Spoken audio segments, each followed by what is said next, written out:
खबर शामिल करते हैं सवासल लाहौर से, जहां पर हमारे सिटी रिपोर्टर अल्लाह वसाए की रिपोर्ट के मुताबिक रहमान मैरिज हॉल में पीपी 175 उम्मीदवार नासरा बीबी आज़ाद उम्मीदवार होने के बावजूद कैंपेन के हवाले से अपनी पहली मीटिंग मुनक्किद की गई, जिसमें इलाके के तमाम बुजुर्ग और बड़े लोगों ने शिरकत की।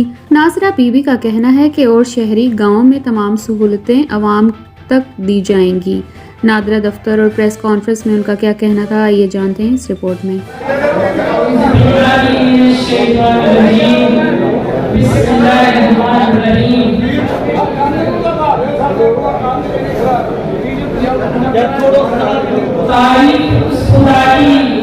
जिसने हमें कहाँ थी